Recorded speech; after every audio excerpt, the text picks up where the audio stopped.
एक ऐसे नबी जिन्हें अल्लाह ने बेमिसाल ताकत और कुव्वत से नवाजा था। तने तनहा हथियारों से लैस हजारों सिपाहियों को धूम चटाने वाले एक दिलेर और बेखौफ नबी जिन्होंने रोम के जालिम बादशाह के खिलाफ बगावत की थी। इस दिलेर बंदे को आपकी बीवी ने ही क्यों फरेब दिया और इसका क्या अंजाम हुआ? कदीम जमाने में फलस्तीन के इलाके में एक शहर आबाद था जिसका नाम अमूजिया था। अमूजिया उस वक्त यूनान की वसी सल्तनत का हिस्सा था और यहाँ के लोग पत्थरों की बड़ी बड़ी इमारतें बनाकर बड़ी शान से रहते थे। यूनानी मज़ाहिब और अकायद यहाँ के लोगों पर बहुत ज्यादा असरअंदाज थी, लिहाजा वो सितारों, पत्थरों और यूनानी देवताओं के बुत बनाकर उसकी पूजा किया करते थे। उनके मजहबी रहनुमाओं ने मुख्तलिफ देवताओं के नाम रखे हुए थे जिनमें बारिश, तूफान, सूरज, चांद, रिज़्क और ताकत के अलग अलग देवी देवता थे। लोगों को मुतासिर करने के लिए उन्होंने उन देवी देवताओं के मुतालिक निहायत ही अजीब-ओ-गरीब कहानियां मशहूर कर रखी थी। अमूजिया के लोग उन देवी देवताओं के अफसानों को बहुत ही दिलचस्पी से सुना करते थे और उनके अकीदतमंद थे। शहर अमूजिया के बादशाह का नाम फोता था। वो निहायत ही जालिम और जाबिर इंसान था। जो कोई भी बादशाह का हुक्म न मानता वो उसे बेरहमी और अजियत के साथ मार डालता। वो मामूली बातों पर लोगों को कैदी बना लिया करता था। फोता ने बहरे रोम के किनारे एक बहुत बड़ा महल बनवाया था जहां वो हर साल अपने देवी देवताओं को खुश करने के लिए जश्न मनाया करता, जिसमें खूब नाच गाने, रक्स, आतिशबाजी, यहाँ तक कि ज़िनाकारी भी हुआ करती थी। इस इमारत के बड़े बड़े सतून थे और वो दूर से ही नजर आता था। बादशाह के पास 6000 सिपाहियों का एक ताकतवर और तरबियत याफ्ता फौजी लश्कर था। फोता को इस बात का गुरूर था कि उसके पास एक ऐसी लश्कर है जिसे दुनिया की कोई फौज शिकस्त नहीं दे सकती। शहर अमूजिया के गिरदो-नवाह में छोटे बड़े बहुत सारे देहात और गांव आबाद थे जिनमें बनी इसराइल के मुख्तलिफ यहूदी कबीले भी बसे हुए थे। वो गरीब लोग थे और खेती बाड़ी करने के साथ भेड़ बकरियां पालकर गुजारा करते थे। फोता के सिपाही अक्सर उन देहातों पर हमला करते और उनके भेड़ बकरियां माल और लूट लेते। जुल्म की इंतहा ये थी कि वो यहूदी मर्दों को भी कत्ल कर देते थे और औरतों को अपनी कनीज बना लेते और उन पर तरह तरह के जुल्म ढाते। बनी इसराइल कमजोर थे और फोता के लश्कर को शिकस्त न दे सकते थे। बनी इसराइल खुदावंद खुदा से दुआ करते और इस जुल्म से निजात के लिए गिड़गिड़ाया करते। आखिरकार एक दिन यहूदियों के तमाम बुजुर्ग एक जगह जमा हुए और ये मशवरा किया कि फोता के खिलाफ एक ऐसे शख्स को खड़ा किया जाए जो उसकी ताकत और गुरूर को चकनाचूर कर दे। कुछ लोगों ने एक काफिले से ये सुन रखा था कि करीब के इलाके में एक बहुत ही ताकतवर शख्स रहता है जो बहुत ही इबादतगुजार है और अक्सर रोजे रखता है, लेकिन निहायत ही मजबूत और ताकत और कुव्वत का मालिक है, जिसने एक दफा अपने हाथों से बगैर किसी खंजर या तलवार के एक खूनखार शेर को भी मार डाला है।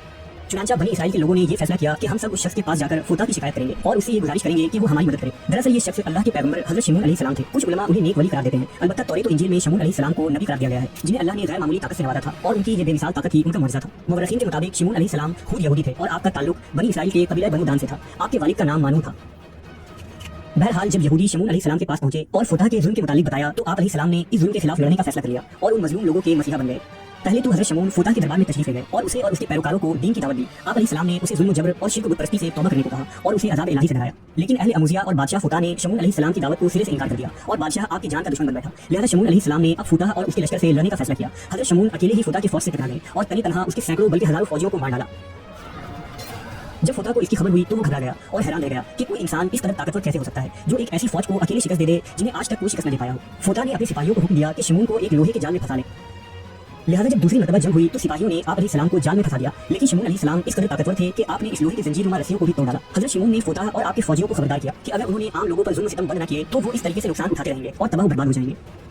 अब शमून अलैहिस्सलाम यहूदियों के मसीहा बन चुके थे और पूरे रोम यूनान में आपकी शोहरत आम हो चली थी। अब जहाँ कहीं भी फोता की फौज जुल्म करने जाते शमून अलैहिस्सलाम वहाँ पहुंच जाते और उन्हें वहाँ से मारकर खदेड़ देते। कहते हैं कि शमून अलैहिस्सलाम हर साल तकरीबन 4 महीने बराबर फोता की फौज से जंग जिहाद करते और बाकी वक्त इबादत इलाही में मशगूल रहते। रिवायत है कि शमून अलैहिस्सलाम की बीवी निहायत ही नेक और पारसा औरत थी जो आपकी हिमायत किया करती थी। काफिरों ने आपस में मशवरा किया कि शमून की बीवी को फरीब देकर ही उन्हें शहीद किया जा सकता है।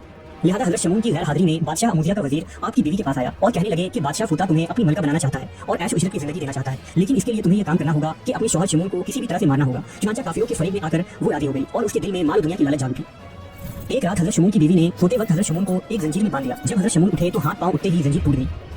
इस बात की खबर बादशाह को पहुंची कि शमून ने जंजीर को भी अपनी ताकत से तोड़ डाला है। तब शाह अमूजिया बोला कि लोहे की जंजीर से और कोई चीज मजबूत नहीं है। चुनांचा कुछ दिनों बाद जब हजरत शमून लड़ाई से वापस आए तो अपनी बीवी के साथ बातें कर रहे थे। तब आपकी बीवी ने आपकी कुव्वत, ताकत और लड़ाई की बातें शुरू कर दी। बातों ही बातों में आपकी बीवी ने पूछा कि ए हजरत, मैंने आपको रस्सी और लोहे की जंजीर में बांधकर आजमाया और आपने दोनों चीजों को तोड़ डाला, भला कोई ऐसी चीज भी है कि जिसे आपको बांध कर रखा जा सके? तब हजरत शमून ने कहा कि हाँ, एक ऐसी चीज है, मेरे सर का बाल, जिससे अगर मुझे बांधा जाए तो मैं उसे तोड़ नहीं सकता। लिहाजा जब रात हुई और शमून अलैहिस्सलाम सो गए तो आपकी बीवी ने आपके बालों को काट दिया और उन्हीं बालों का रस्सी बनाकर आपके हाथ पांव को मजबूती से बांध दिया। जब वो नींद से उठे तो अपनी बीवी से पूछा कि मुझे किसने यूं बांध रखा है? बीवी ने कहा कि मैंने ही बांधा है। हजरत शमून ने कहा कि अगर मैं जरा सा भी हिलूं या जोर करूं तो मेरे जिस्म की तमाम हड्डियां दरहम दरहम हो जाएंगी। लेकिन आपकी बीवी ने शाह अमूजिया को इस बारे में पहले ही खबर दे दी थी। बस उस रात बादशाह के सिपाहियों ने आपके घर को चारों तरफ से घेर लिया। उन्होंने शमून अलैहिस्सलाम की आंखें निकाल ली और जबान काटकर उन्हें बादशाह के दरबार में ले गए। जब उन्हें फोता के दरबार में लाया गया तो अमूजिया के लोग ये मंजर देख रहे थे और वहाँ शदीद हंगामा मचा हुआ था। कोई शख्स कहता था कि इसने मेरे बाप को मारा है, कोई शख्स कहता कि ये मेरे भाई का कातिल है। हर शख्स जो वहाँ मौजूद था कोई ना कोई दावा करता और सब हजरत शमून अलैहिस्सलाम के दुश्मन थे। बादशाह के हुक्म से शमून अलैहिस्सलाम के हाथ पांव तोड़ दिए गए और उन्हें उठाकर दरिया के किनारे डाल दिया गया। अमूजिया के लोग और बादशाह फोता अब महल में जश्न मना रहे थे कि हम शमून अलैहिस्सलाम से हमेशा हमेशा के लिए निजात पा गए, अब हमारा कोई दुश्मन नहीं।